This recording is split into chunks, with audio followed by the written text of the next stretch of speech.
Happy October, everybody, even though it's almost over. The month of color here in the North Georgia mountains and further north. I hear they've got some real color.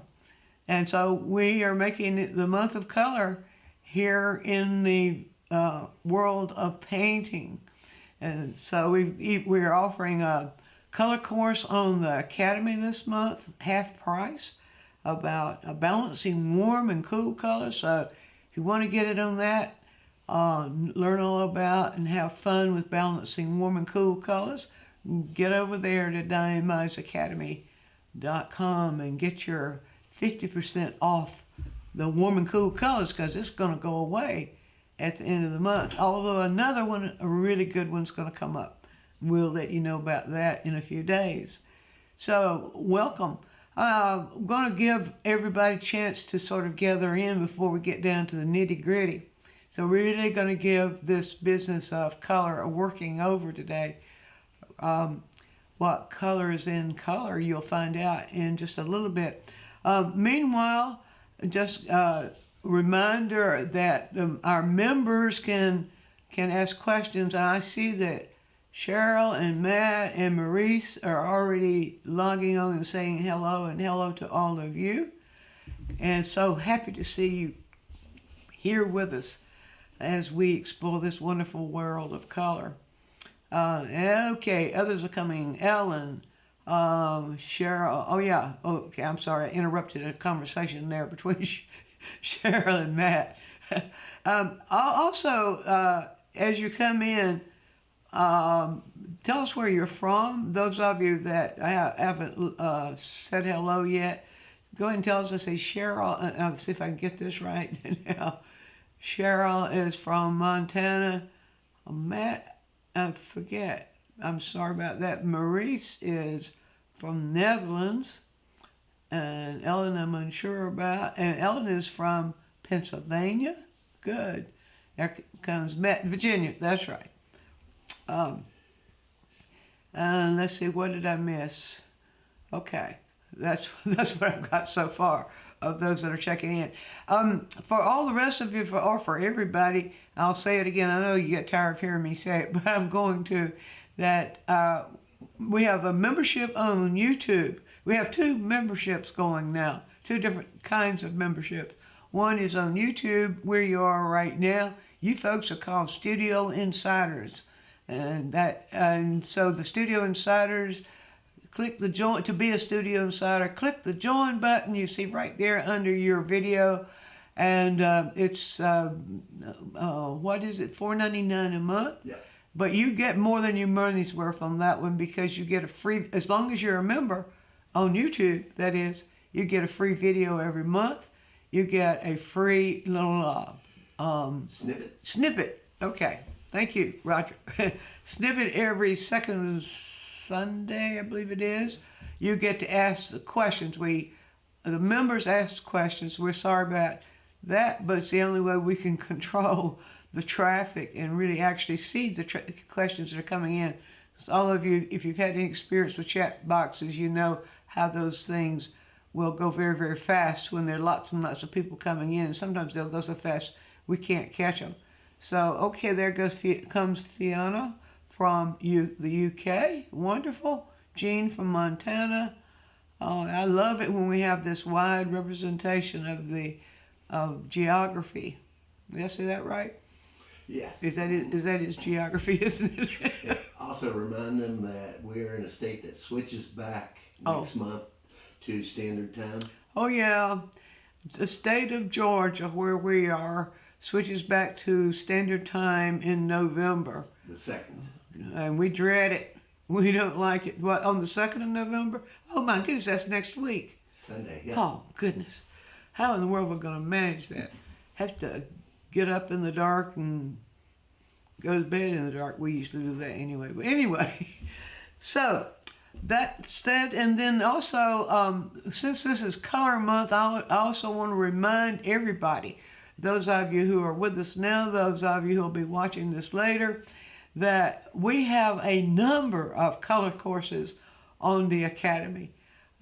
So if you want to learn about color, we've just about covered most of the things that we can do with color, but you might not realize that color can enable you to get things like luminosity and simultaneous contrast, that you can work just with tertiary colors and get just beautiful results. Have a course on that. You can use color to create rhythm. We have a course on that. We have a color that just addresses all the hues and the different ways that hues behave with each other. Harnessing warm and cool. We have two courses on warm and cool. One is harnessing warms and cools, and the other is balancing. Did you know you could do that kind of stuff that much with color, just with warms and cools? And we have one on varying and repeating color, and we have one on controlling the saturation in color. There's one a lot of people enjoy because sometimes people have trouble with this thing called saturation. We used to use all kind of words. I think saturation is becoming more and more the language of painters on the internet. I will just say all different places, because we used to hear only the words intensity and chroma, and neither one of those ever satisfied me. They both seem confusing to me. To say intensity, to me, it sort of indicates the brilliance of things. Well, so, and then chroma usually just refers to color or hue itself. But then saturation seems to be the word that most clearly defines or labels what we're talking about for that particular part of color or characteristic of color. So saturation is another one. We have a course called Controlling Saturation. So I've already named 10. And we've got others coming. So there's just the world of color never ends. There's so many multiple things we could do with color. And today, in just a little bit, we're going to show you some ways to think about color that make all that easy. Because in addition to all that, there are all kinds of theories about color. Oh my goodness, it is just mind-boggling, and it makes me tired to think about all the different people in our history who have tried to theorize color way beyond what's reasonable for any one artist to think about. But what I hope to show you today is a way of using the color wheel just in a practical, simple way to mix any color you want. And so that's what we'll be doing. And Roger, do we have enough people in that we can go ahead and get started with all that? I believe we could, yes. I've probably shot enough bull for a little while. Yeah. Okay. A couple more people came in. Huh? Zachary. And, because Zachary? Cheryl was already in, but she likes color classes. Oh, good. Well, you're going to enjoy this one today, Cheryl, and you'll recognize some of this. Let's see. Oh, that's Margaret, I think. M. Zachary. Hello, teacher and tech guy. Mm-hmm. All right. Well, that's pretty much what we are, aren't we? That's it. Teacher and tech guy. We ought to have a new email handle. Yeah. Teacher and tech guy. Yeah. All right. Okay, folks. Let's go ahead and get started. And it's just like I have never watched anything on the internet where the entire audience arrived at the time that the thing began. And so if it's like most of our chats go, just about the time the video ends, the major crowd will come in. They will have missed all the things that you folks are going to be able to see. So we'll just take it for what it is. Then we have Sheila. Just popped in. You see that? Mm-hmm. She said hello to both of us. Yeah. All right. Okay. What color is in color? We'll do as we always do. Make your notes about any questions you have. You may have a few as we move along, but make any notes, and then we'll have a discussion afterwards, and I can answer your questions then. All right, Roger, if you're ready, let's roll that video. All right. This is a good one. All righty.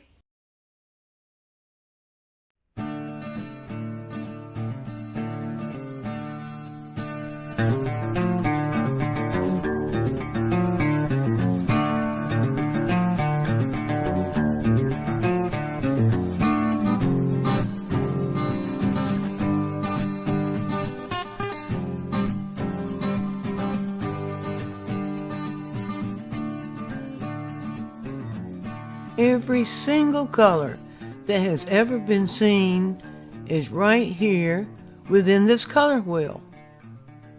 And these days, we have hundreds of tube colors available to us to give us the potential for mixing any color we see or any color we want to create.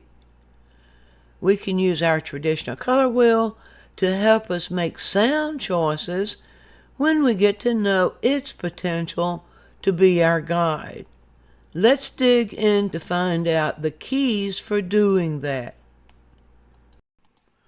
The first key is to know the composition of the colors on the color wheel.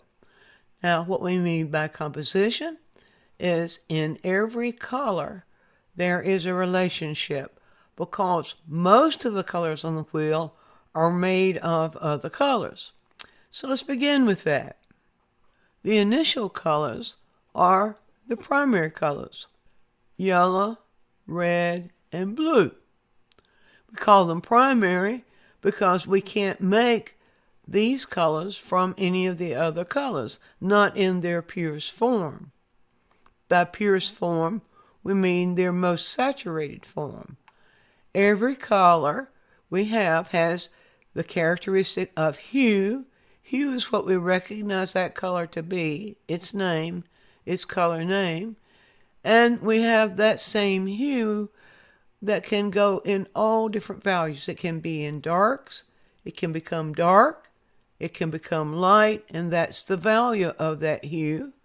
And it can be in different saturations, meaning the amount of that hue that we see in a color.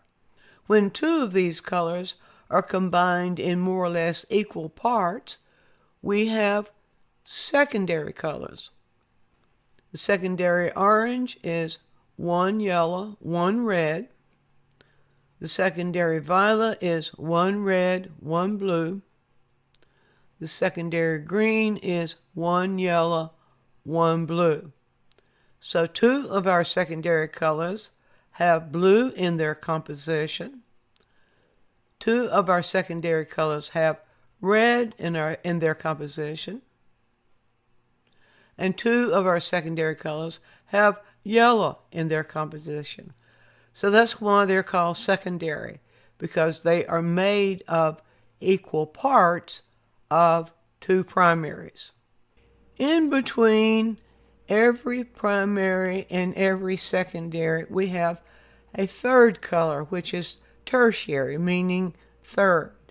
The tertiary is composed of a primary and a secondary. But think momentarily of tertiaries like this. Here they are. The tertiary yellow-green is 2 yellows, 1 blue. Blue and yellow meaning green. The yellow is here, the other yellow. Blue-green, 2 blues, 1 yellow. So we have something else going on here. We have the green in there, but this time a part of blue instead of a part of yellow, which causes it to be blue-green. Then we go to blue-violet. There's blue again, but this time it has the red in it. So it's blue-violet. 1 violet, 1 blue, or 2 blues, 1 red. The pure composition of blue-violet. The pure composition of red-violet, 2 reds, 1 blue. Of red-orange, 2 reds, 1 yellow. Of yellow-orange, 1 red, 2 yellows. And look at how beautiful that is. The two tertiaries sitting on either side of yellow each have 2 yellows in them, and you can go all the way around the wheel. Same thing with blue. The 2 tertiaries that sit on either side of blue each have 2 blues in them. 1 yellow on the green side, and then 1 red on the violet side. Look at red, the primary.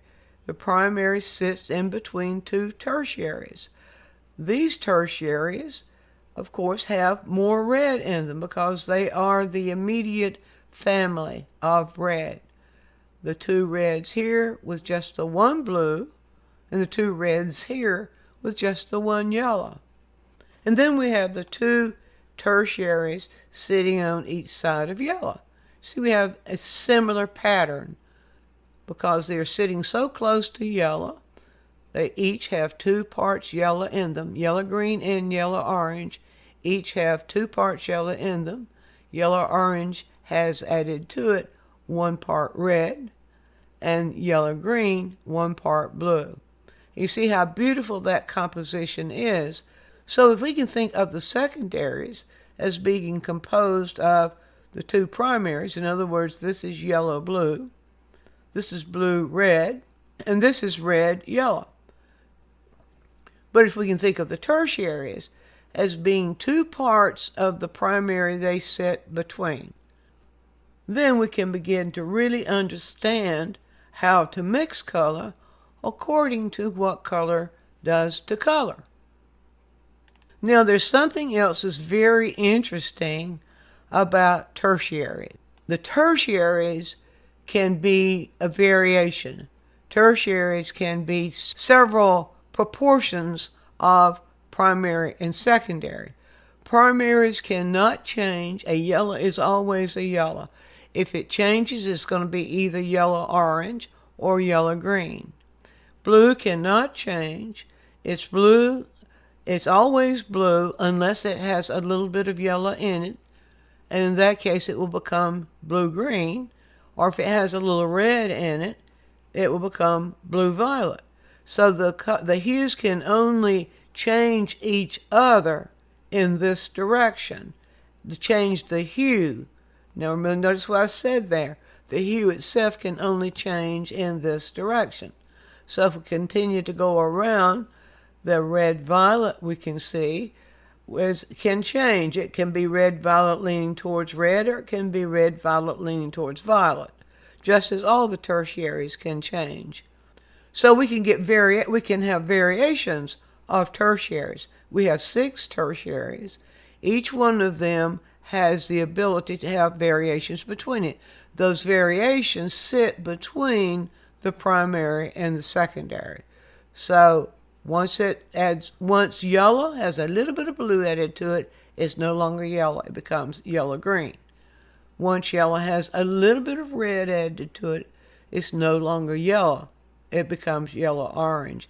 And it stays yellow-orange until it becomes orange.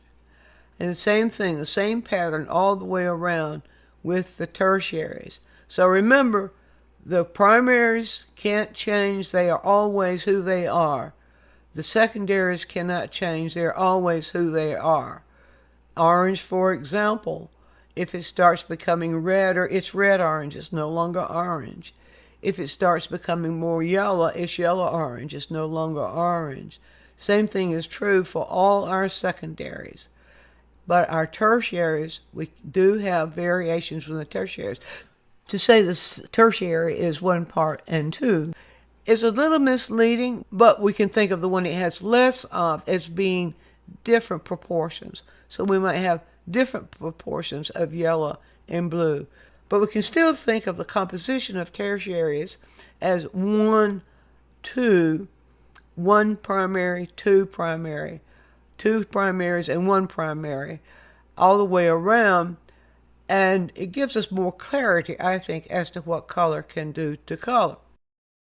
Now, when I say what color does to color, this is what I mean. We can change color hues, the hue of color, in this direction. We can change the hue of the color and keep its pure saturation in this direction as long as we don't go past more than 2 primaries. Now watch this. First, we know that colors across from each other on the traditional wheel will neutralize each other. That's not true for the Munsell wheel and some of the other specialized wheels that have been created. That won't work. It only works on the traditional wheel. That's why I prefer the traditional wheel. All right, back to what I was saying. What does color do to color? Across from each other, like this, we get neutralization. Anytime we have all 3 primaries present in a mixture, Or in a tube, we're going to have a neutralization. From the primaries to secondary, of course, those are complementary colors. The primary to the secondary then always has a pure neutralization. In other words, if I mix violet into yellow, I'm going to start subtracting out the yellow. It will keep subtracting out until it gets gray. It'll be totally neutral, have no hue in it. If I add more violet, then it starts turning to a desaturated violet. And of course, it doesn't have any yellow in it. And it's violet, it's just violet. So we know how that works. But watch this. Now remember what I said. Any mixture that has all three primaries present in its composition will be, to some degree, desaturated, to some degree, neutralized. All right, so if we go around the wheel and we look at what's in each color, notice this.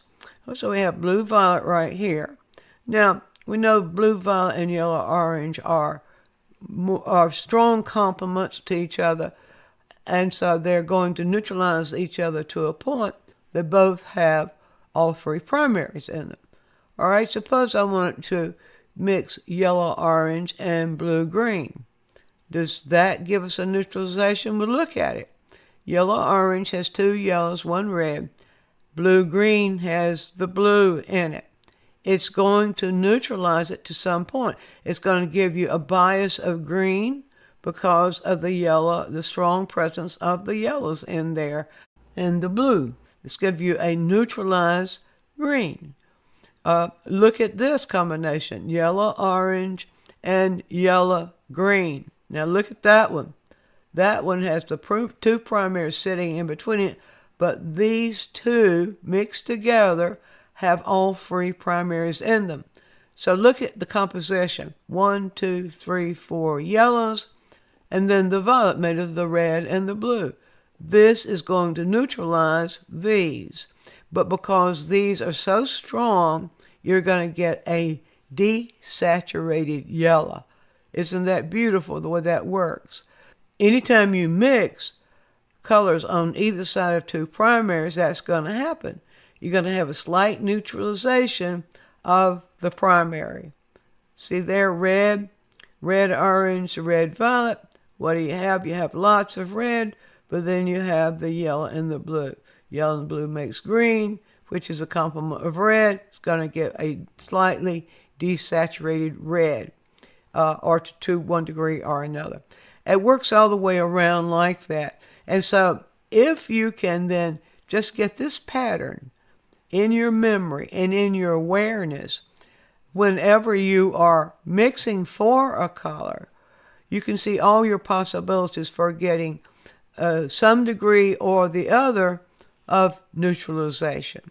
Now, the other component to that is if you know what hues are present in your tube colors. Now, I have a video on the Academy at DianneMizeAcademy.com, a free video for you on how to recognize the hues in your tube colors. So you know the hues in your tube colors, you know the colors are the hues that are present in all the colors on the wheel. That's a perfect formula for mixing just the right color every time. I think this may be a good point for us to pause now and let you ask your questions.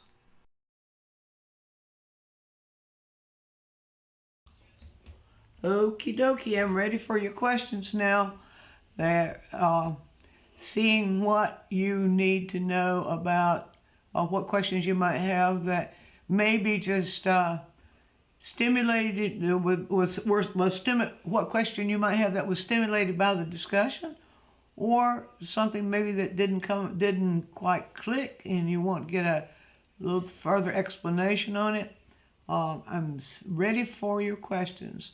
So one thing that before the questions start coming in, one thing I want to address with you, I want you to notice, someone's probably going to ask this, I'll get it. I'll address it now. Notice I said that the colors on either side, the tertiaries on either side of the primaries, all have on either side of the primaries have all three colors in them, and therefore you're going to have some neutralization.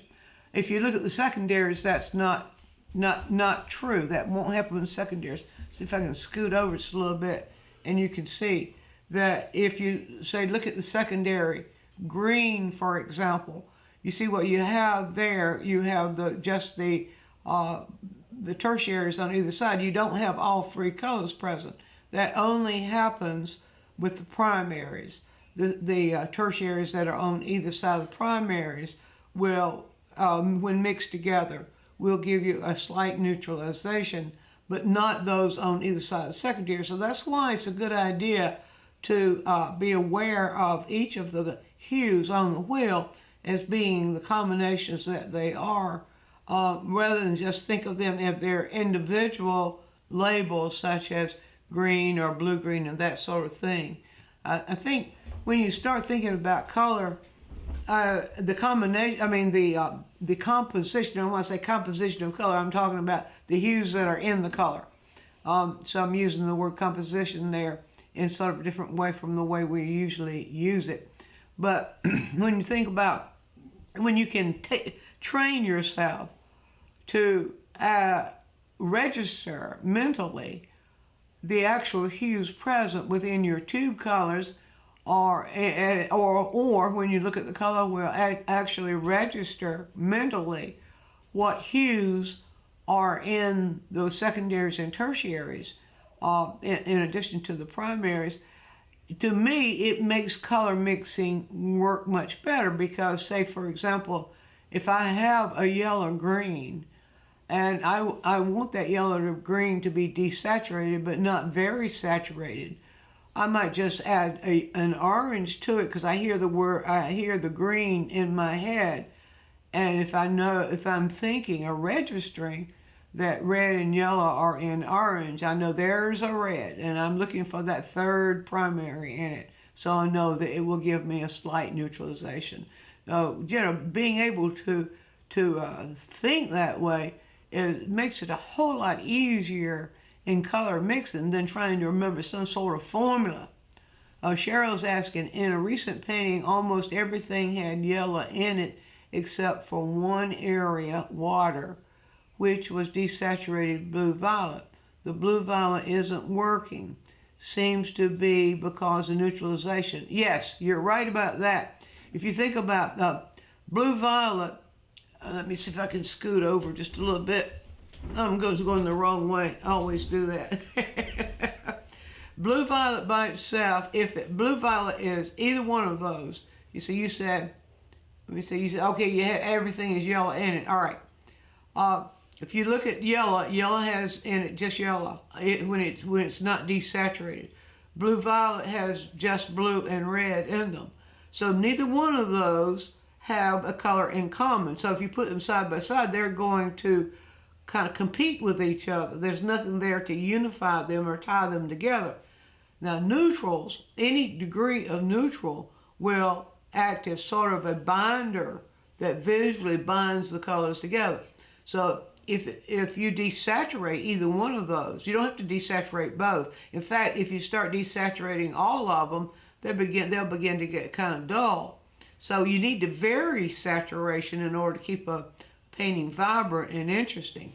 But you can desaturate or work any degree or several degrees of desaturation into any one of those, either blue, violet, or yellow, and it will look like it belongs. They won't be competing with each other anymore. And the more desaturated either one of those is, for example, if you start desaturating blue, violet, what are you doing to it?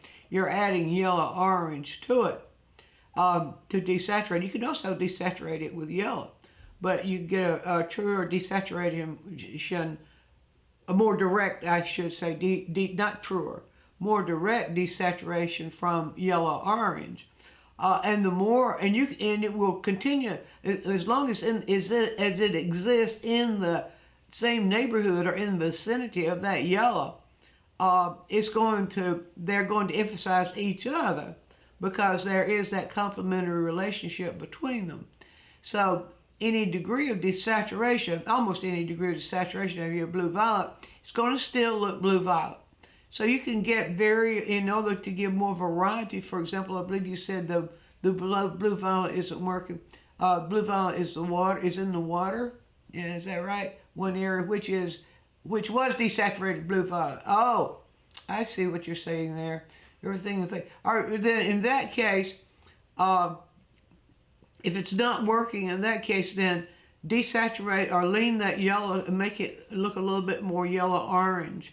And then and maybe try desaturating that a little bit. Because if you lean it more towards yellow-orange, you're going to give it you're going to add another red into it. And the red is in blue-violet. And so if you lean your yellow, instead of having it yellow, if you lean it more towards yellow-orange, that should visually work, and the more desaturated it is. But I can talk about it all day, but until we see it visually and start working it visually, there's where the truth comes in, because we look at what's happening within the painting itself and what that color is doing within the painting itself. But you see how you can work that. If you're thinking of those colors in terms of what they have in them and what hues they have in them, you may need to add just one hue in there. So to lean that yellow a little bit more towards yellow-orange, it may still, in the vicinity of blue violet, it may still feel yellow. See? And you wouldn't have to lean it all the way. You don't have to go all the way for, say, cadmium orange light, or for either yellow ochre. But work with varieties, and within the varieties of desaturation and the varieties of the hues. And you can find ways to make those colors belong together. Well, tell me, Cheryl, did I confuse you, or did I give you something that seems like it might work? You said seems like it's because it's neutralized. That's not exactly it. It's because there is not a strong relationship there. So even with the blue-violet neutralized, something's happening visual with the color relationship. But try adding the red back in to the yellow and see if that doesn't create a stronger relationship. Or if that's your painting, is that somebody, you said in a recent painting, I assume that was yours, huh? Yeah, sometimes we work these things out mentally, but it's not until we get onto the palette, between the palette and the painting, that we'll really make it work, because we've got to see it there. We've got to place it there. And one of my favorite things to do, I have two ways I will do this. I will mix a color, I'll put it in my brush, and I hold it up to the painting, to what's already there, and see, is that working? Is that going to work? Is that giving me the relationship I want? And the other thing I will do, well, I'll do three things, in fact. Another thing I'll do is my little test strips. I'm sure if y'all watched enough of the quick tips, or if you've taken classes, you know how I use my little test strips. It's just little strips of paper where if I'm mixing a color, I'm trying to find a way to to adjust a color to make it work. I'll just put it on the tip of a strip of paper. Oh, that won't work, will it? Oh, this is a green pad. Look at this, y'all. This is a green pad I'm holding up here, and we've got a green screen behind us, which is why you can see the stuff you see. And anything green is just it's gonna be transparent on the screen. That's why I have to be careful what I wear. If I wear anything green, then you'll just see me from the head up. I'll be kind of a floating head on the screen. Anyway, I'll try it with this. Just tear a strip of paper. I use those little 3x5 cards work real good. Those little cheap note, what do you call those things? Index cards. Index cards, thank you. Those index cards we can get at the dollar store for $1 a pack. You can cut those things up into little inch wide strips or less, and then just use them. And somebody's going to jump on me and tell me I'm wasting trees, and I'm what'd you say, clogging up the landfills. Please don't do that. If you don't do it like that because of whatever reason, then don't do it. Just use your brush, or back of your palette knife. But if you put a little strip of paint on the back of a piece of paper and hold it up to your painting, just hold it up to your painting, just like, well, it's like this, although that won't work because I don't have any paint on it. Anyway, you can see the relationship. It will show you the relationship of your mixture against your painting. And that to me is one of the best ways to adjust and find a color that you know is going to work, rather than mixing a color just, haphazard, put it down, that doesn't look right, what am I going to do? And then get the guessing game we've all played. That this is much simpler, and you'll find that you can just simplify if you're always responding to your painting, what's actually happening on your painting, rather than trying to theorize it, or rather try to copy something you see related to your painting. Okay, here we come. Fiona, I don't think I realized that tertiaries can be varied, but not secondaries. That's so interesting. It is interesting, isn't it? Yeah, and it does just open up a whole world to you when you realize, the common language of people. The common language is just to use the words that describe. So people will say, sky is blue. And not. It might be a few little spots in the sky that we're talking about like on a sunny day. There might be a few spots in the sky that might be blue, but it's mostly, most places, it's either blue, green, or blue violet. Check that out. If you've got a sunny sky, we don't have one here today, but next time you get a sunny sky, and if you want to check it out, do this little thing, isolate. I do this a lot when I'm out in plein air painting, where I just hold my hand up like this and make myself a little tunnel to look through, and that isolates areas of color so you can really see what you're looking at. And if you'll do that to the sky, you'll find there are multiple colors in the sky. You'll find very few true blues. It's mostly blue, green, or blue, violet, or some degree of that. In some places, it's not even blue down and towards the horizon, or if there's a sunset or something. So check that out. And we usually do. We will refer to colors as just a hue family name, because all the blues and blue greens and blue violets, they are the blue family. They're the family that have blue in them. And yellow, the yellow is the same thing. Usually we're referring to yellows. What I've noticed is that the colors that are more yellow-orange, they'll still be called yellow. Yellow greens, sometimes, depending if it's just barely yellow-green, people just call it yellow. A color like cadmium yellow lemon, that's more of a yellow-green than it is a yellow. But as artists, it's important that you recognize the differences of, especially within those tertiaries. Is it just blue-green, or is it blue-green leaning towards green, or blue-green leaning towards blue? We have all those variations. It's lovely. It's absolutely lovely. Let's see now. Margaret said, "Oh, you're a timber farmer. Use more paper." Did you see that comment from Margaret? Yeah. Drink more milk. Eat chicken. Okay. All right. What else is coming up? Oh, we're all making jokes now, which is beautiful. Yeah, Cheryl's response. Cheryl's response. Where? Oh, there it is. Oh, she gave a laughing. No. Huh? I need to think the highlighted one. The one. Oh, I'm sorry. I just totally ignored that. You go to that. All that trouble to highlight, and I just totally ignore it. That's really helpful, isn't it? Cheryl, I need to think about yellow-orange. I think it's one of those things you said. When something isn't working, it's sometimes someplace else. And yes, we should always take that into consideration. When something is, I'm going to say it again, Cheryl, for the sake of those that haven't heard me say it before. Of course, I just said it when I read it there from your comment.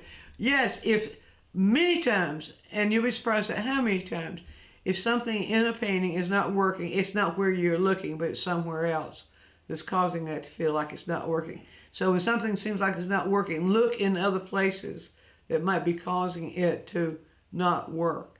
And you'll be surprised at how many times what's causing something to not work is not where it is in that exact spot, but somewhere else in the painting. We found that to be true in so many cases when we've been working, especially in our workshops and in my own work. I find it fascinating. It's always somewhere else. Not always, but most time, 90% of the time, I bet you. somewhere else. We have aquatic and stuff. New insider. New insider, aquatic and stuff. Welcome. 7666. Welcome. Well, welcome, aquatic and stuff. These handles are difficult for me to get a handle on sometimes. We're always happy to see new studio insiders. Hope you will enjoy being an insider and getting our benefits. By the way, when is the 1st of November? Is that next weekend? Is it? It will be next weekend, won't it? Sometime next weekend. It will be the first Sunday in November. No, it's the second day. We changed from daylight savings to standard. Yeah, but I'm talking about when they're going to get there. I'm talking about when they're going to get there.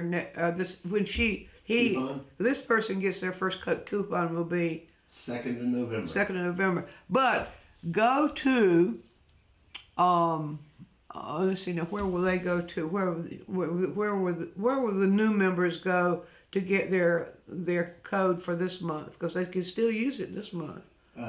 For this month. You can check on the post. On the comments. Yeah. How do they get to that? What do they click to get to that? Community? Community. Okay. And also, if they click the bell or something, they'll get they'll be notified. They'll be notified when you join. I hope you click the bell, and you'll be notified.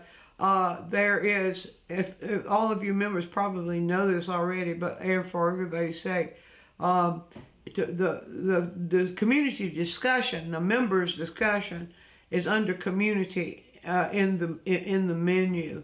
So if you click on that, you'll find there your code for your free lesson, a free download lesson, and all you do is go. It's got the instructions there for how to use it.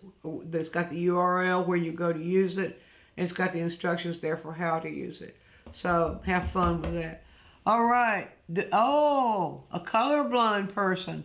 Being colorblind myself. This is our new member. Being colorblind myself, I'm trying to adapt the color wheel to my abnormal color perception. Yellow-green of the wheel duplicates the same color as yellow, but the complements both differ. Well, that would be interesting, and we won't even know how to talk about that, will we? Because I won't have any way of doing what you're seeing. But that's a good way to do that. From time to time, when people have been colorblind, I've never known exactly what to say as far as the working with color itself. But I feel like you can work it out, knowing what your own perception of color is. But that's really interesting. I think there would be different shades of gray. Different shades of gray? Well, I guess it's because it depends on what kind of colorblind. Yeah, if like blue-green deficiency. Yeah, which cone is not registering, which cone's going to sleep, that sort of thing. Yeah, well, that's interesting. All right, Cheryl says, I need to sign up for a private coaching session to discuss this painting. Okay, I thought I had it though after our workshop, but obviously I didn't think correctly. Okay. And then Margaret adds that Charlie Hunter does work in monotones. He does. He works in earth colors. So, and he does beautiful paintings in earth colors. I don't know, is he colorblind? I don't know. I don't think I've ever heard him say, or if it's just that he prefers those earth colors. I don't know about that. But check out, if y'all don't know Charlie Hunter, he's a mess. Check him out. He's got a website, Charlie Hunter. I guess it's charliehunterfineart.com or something like that. But you can always Google and find these things. But also check out his YouTube. Now don't substitute him for us. You can add too. But he has YouTube. I've forgotten what he says. I've forgotten what it's called. He's always humorous, and he's always got clever ways of labeling things. So Charlie's a trip, and he's really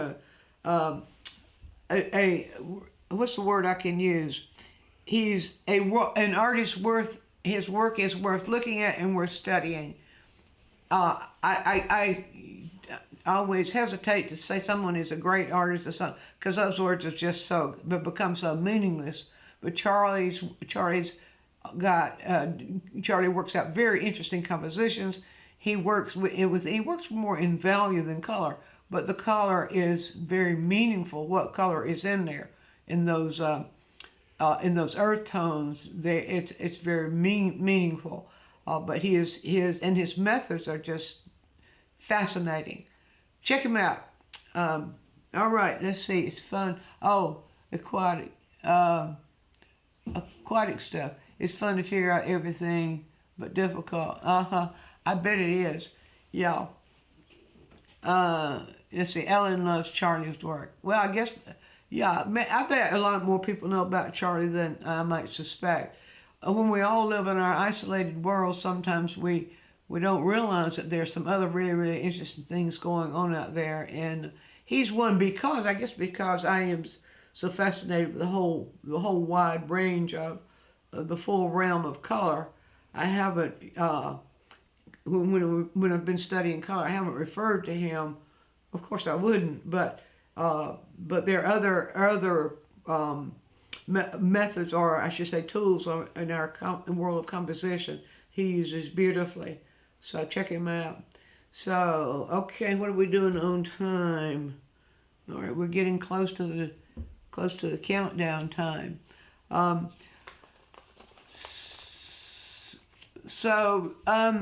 I tell you somebody else who uses color quite effectively, and that is oh dear, and her name skipped my Lori Putman.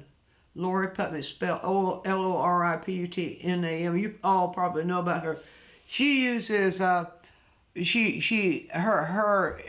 paintings are not realistically descriptive, but she works realistically, but with a lot of complementary relationships. And she works beautifully with the tertiary colors especially. And she loves that tertiary relationship of the blue, of the red oranges and yellow oranges and blue greens and yellow greens. And she has a lot of the simultaneous contrast. She works, I don't know whether she does this stuff theoretically, and whether she's aware theoretically of how she's doing this stuff, but she does a lot of the simultaneous contrast, has a lot of the tertiary explorations and the juxtapositions of the varying degrees of complement of the neutralization that I talked about in the video for you. So if you don't know her work, you might check her out. Then another person who works beautifully with color is Kathy Anderson. And I think that Kathy is spelled with a K, A-T-H-Y, Anderson. And she was a friend of Richard Schmid's, and I think worked with the painters that worked, Putney painters, that Richard Schmid worked with for a long, long time. So you may see something of Richard's influence. When you have a group of painters that work together, they're bound to influence each other, just like the musicians and the composers that had friendships among themselves. You'll often see their influences on each other.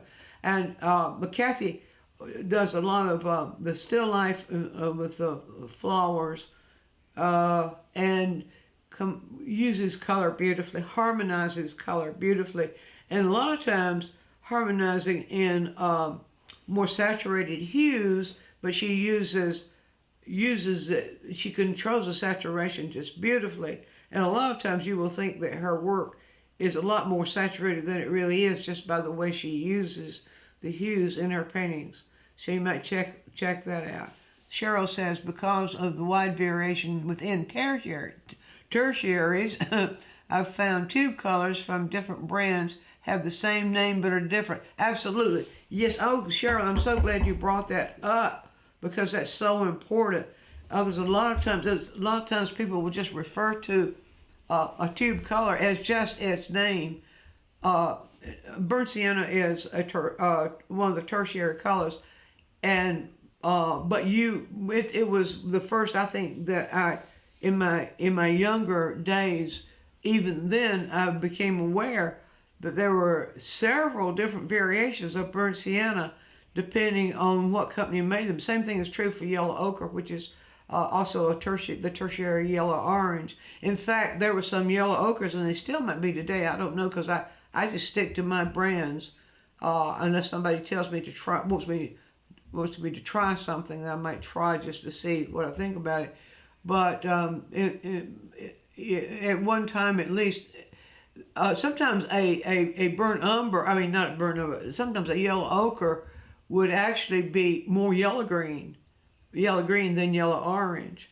And that was always a downer if you weren't aware of the differences in the colors you found in the tubes themselves.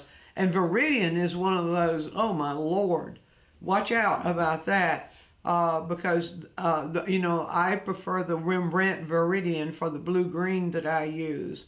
And it's a dark, transparent, very clear, very transparent, and dark blue-green.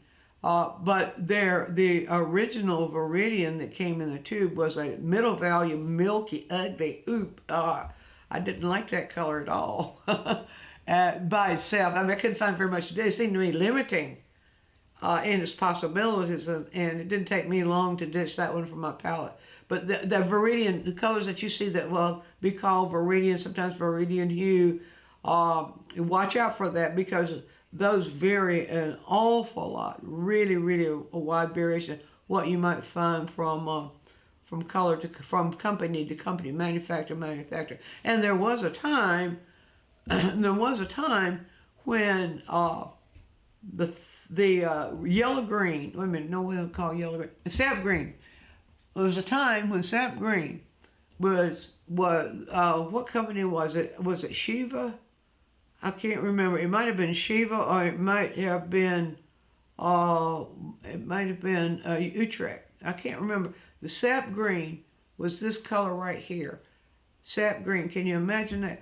And on the other hand, you'd get a what was that? Holbein sap green. That would be the dark. It would be dark, transparent yellow green. A dark, slightly desaturated, transparent yellow green. And then it was found out the Holbein yellow green was, I found out Holbein yellow green was fugitive. The yellow would fade out of it after a while, so that kind of went by the wayside. And Jean mentioned that raw umber can also be pretty greenish. Yeah, some brands of raw umber can be greenish, and some brands can be yellowish. They must use the same. Those companies must be that are making those greenish ones must be using the same pigment, and it's just they're cooking it in a different way, but it all comes out kind of yellow. Yeah, yellow green. Oh, yeah, raw umber also. What is it? It's a Rembrandt. One of the raw umbers is almost totally neutral, and then there are other raw umbers that are very much or feel very much like a yellow, in some cases a yellow orange, a yellow. So you get all that variation. I rambled on about that for a while to make you aware. Find the color that works for you best and the brand, and stick to that brand, because if you go to another brand to get that color without knowing what's in the tube of the other brand, you might find some variation. And that is especially true in the tertiaries, and especially true in the earth colors. So I think about the primaries. There are not that many really true primaries. Well, I guess somebody's going to correct me on that one. There have been some that have come on the market recently that have been called spectrum colors and stuff like that. Just find what works for you. You will end up narrowing down your palette of colors according to what works best for you. That's what you get to know. Stick with it. It's just like bakers feel about flour. What kind of flour is going to work for what? All right, let's see. Can we test fugitive colors? Yes. Can we test fugitive colors, or just in case? Oh, you found, I'm sorry. That's why Pantone is so successful. Okay. That was Margaret's comment. And then, yeah, okay, Fiona says, can we test for fugitive colors, or is it just a case of waiting to see what you can test them? You can test them. Let me tell you how you can do that. It's very easy to do. on probably a piece of board or a whiteboard of some sort, or you could use a hot press watercolor paper, or you could use an illustration board. Anyway, a strip, something like that. Use either a black acrylic or a black India ink that is permanent, and paint a strip of black. No, that's for testing the transparency. Let me erase that. You don't need the black. I jumped. I did a, what do you call it, brain freeze. I won't say the other word I usually say for what happens to my brain when I do that. You can paint a strip of the color, or paint a section of color, then take a black strip of paper. Now you can use black construction paper or anything with blackout light. And after your paint is dry, of course, tape that strip of paper on top of it, but cover only a portion of it. Cover about a third of it. And you can do that, use however you want to do. It doesn't take much, but the strip of paint from your test that you're doing, large enough so that you can see what's happening there. Then take a strip of black paper or anything that will block the light and tape on top of it. When I say tape, use something like a masking tape or artist tape or Scotch tape, doesn't matter what, but tape it above and below, or just tape it on there. And then put that in a window. Now, putting it in a window other than a north side window where the sunlight can hit it, because the sunlight is the what do you call it from the sun? UV rays? Yeah, I couldn't think of UV rays. It's UV rays from the sun, from the light. Also in our lighting, if you're using, used to be fluorescent lighting, it had strong UV rays and would fade colors that were fugitive. But just put it in a window, tape it in a window, and leave it there for a week or two. Maybe a couple of weeks to give you a true test. And then take it down, lift off the black sheet of paper. If you see no difference, then you don't have anything to worry about. It's light fast. If you see that the part that was exposed to the light is faded in any way when you compare it with the part that was covered with that strip of paper, you know you have a fugitive color. Now, there are varying degrees of fugitive. There's some fugitive where there's absolutely, the color's not going to hold past, a day in the sunlight, or maybe a couple of hours. Some of them, I don't think they make those that fugitive anymore. But if it has any degree of instability against the light, against especially UV rays, then you'll see it then, and you'll know you might as well ditch it.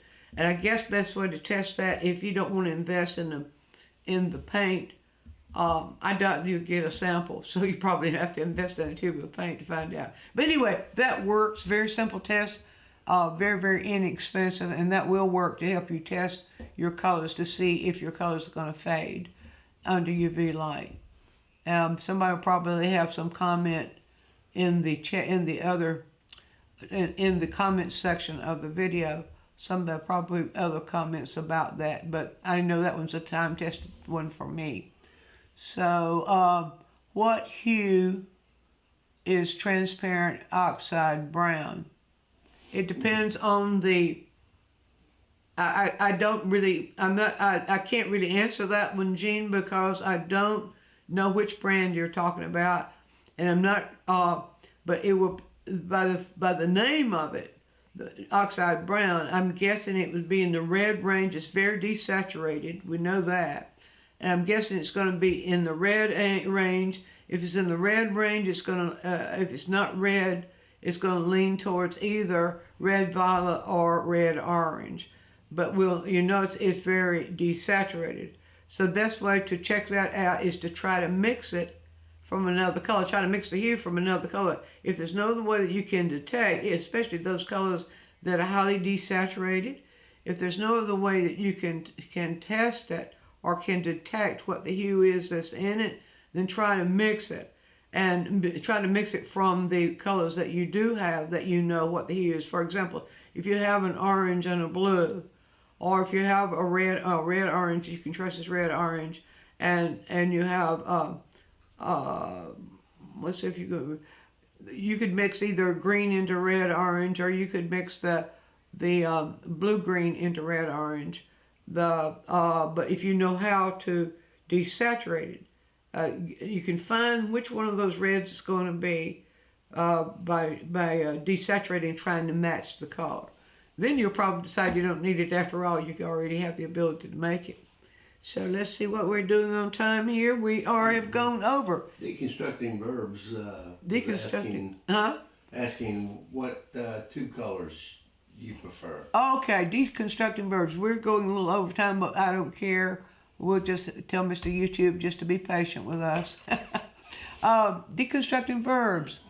What brand do you like best? I ask because I'm pretty new and have Gamblin and Winsor Newton, a couple of Old Holland, etc. Well, it depends on the color.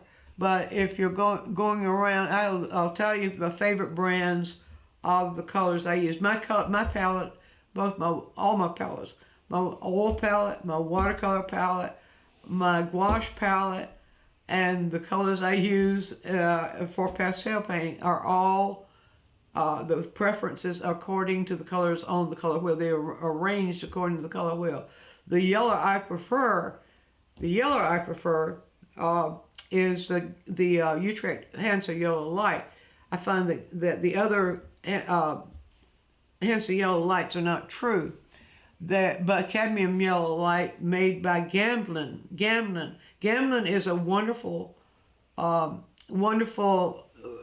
company for wonderful and trustworthy company. Gamblin and Rembrandt are the two I trust most. But I know there are others, and there are the others. But we can take in consideration the expense of the color and whatever. This is what I prefer. So I like that instead of cadmium yellow light, I moved to Hansa Yellow Light because it works, and I don't care what anybody says. I've seen people poo-poo the Hansa Yellow Light. Okay, fine, don't use it. I use it. I love it. I do have a yellow orange on my palette, and I prefer the Rembrandt Cadmium Yellow Deep for my yellow orange. I don't have an orange on my palette because I don't use it. And this is a high saturation yellow orange, the Rembrandt Cadmium Yellow Deep. I have the Gamblin Cadmium Yellow Light, that is a red orange on my palette. It's a very highly saturated color. I can mix it with the yellow orange and get those gradations between red orange, and yellow orange. I do not have a cadmium yellow. I do not have a cadmium red. A red as such on the palette. I'm going the wrong way here. I don't have a red as such on the palette because I never use it. I have the red violet. The red violet I prefer is the Gamblin Quinacridone Violet. So I can mix the Gamblin Quinacridone Violet with the Gamblin Cadmium Red Light, and that gives me a slightly desaturated red, which is, if I ever need a red any more saturated than that, then I will go for a Nephthol red. Nephthol red by Gamblin, but I have a tube of Nephthol red, but I don't use Nephthol red very often at all. Let's see, what am I going around? The red for violet. For violet itself on my palette, I have dioxazine purple, very dark, very transparent, and it's Gamblin is still again who I prefer there. And keep going around the palette. Let me just get over here so I can get out of the way. The next color on my palette is the blue. It's ultramarine blue, and I found that the Gamblin ultramarine blue is great, so I just stick with it. But most of the ultramarine blues, just not the French ultramarine, but just ultramarine blues, I found them pretty consistent. And so if I needed ultramarine blue, I would get the Rembrandt. If I didn't find the Gamblin, if they didn't have Rembrandt, well, I'll probably just wait.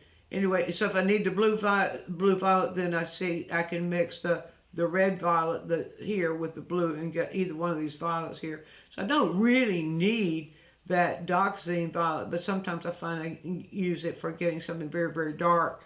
And did I say that? I just see what brand Gambling again. So you can see most of, but then a color that I very, very specifically use for the brand is Rembrandt's Viridian for the blue-green. The blue, that blue is very, very dark, transparent blue-green. I can mix ultramarine blue into it and lean it more towards the blue-green leaning towards green. Or if I would need it to move more towards green, then I can use either a sap green or I can just add a little bit of yellow into it if I need to lean a little bit more towards green. I don't have a green as such on the palette, but what I do have is the yellow green. So I use my favorite yellow green they don't make anymore, and that was called Daniel Smith Sap Green. It's a slightly desaturated yellow green. That was Daniel Smith. They don't make that. They don't make oil paints anymore, which is a shame. They only make watercolor now. But the Rembrandt does have a sap green, a yellow green, comparable, not the same, and I don't like it quite as much, but I do have it now for when I finish using up my yellow green that I've been collecting from various friends who've been sending me tubes of yellow green, of the Daniel Smith Sap Green. So that pretty much does it. As you can see, I mostly trust Gamblin, G-A-M-B-L-I-N, and Rembrandt. But the other brands that other folks use, as long as it's an artist grade, you know, it's a matter of what you get used to. I like the creaminess of those two brands, which is one reason why I stick to them. You'll find that some brands, the paint comes out of the tube more creamy than it does with other brands. I really like that really, really creamy, pliable paint that comes out of both the tubes of Rembrandt and of Gamblin, because I do not use medium. I do not mix medium in my paint. I haven't used any medium in my paint since the early 80s, 1980s we're talking about. And the reason I don't use medium in my paints is because a conservator, highly respected conservator, Dianne Mize, who was based in Atlanta back in the day, he was a contact of mine and I would say an acquaintance, a good friend of mine. But anyway, he told me that when you use medium in your paint, that you break down the integrity and that the paint comes out of the tube with the highest integrity because the manufacturer formulates it that way. And from that point on, I stopped using any kind of medium in my paint when I paint. You don't need it if you have the paint as creamy. Get the colors that the brands that create the more creamy colors. You don't really need medium. And if I do need a paint to dry more fast, will add a little bit of what's that stuff? Liquid in it. I don't use it that much anymore, not even the liquid. But if I want it to dry faster, I'll put a little liquid in and to enable it to dry faster. But it's been a long time even since I've used liquid. So, all right, so that was much more than you asked for. Okay, and then... Fiona says thanks. Okay, Fiona said thanks, it's wonderful. Oh, I'm glad it was wonderful. Yes, you had mentioned you hadn't seen the yellow light in one of your quick tips, and I changed to that. Well, all right, wonderful. I never had any complaints with it, but, you know, folks, beware of all the complaints you hear about different kinds of colors doing this will do this is going to fade out. Somebody told me this is going to fade. Somebody told me, don't believe something that somebody told you. Get it from someone who knows, like the manufacturer of the paint. They know pretty well what their paint will do. So get your information from the people that know what they're talking about and just forget what everybody else says. And certainly don't believe anything is just because somebody else said it. Okay, and then Ellen says, I've been using Rembrandt Viridian all summer as my only green for plein air painting. Oh, yes. After your mention how useful it is. It's amazing. It's an amazing color. I hate the way it looks just straight out of the tube, and I never use it just straight out of the tube. But it's a wonderful mixing. It mixes with every single other color and does magnificent things. So yeah, I could go on, y'all. If I talk about paint and color, get me going, I will never know when to stop. I believe this is the longest session we've ever had in our monthly chats. So let's see, is there no other question? Okay.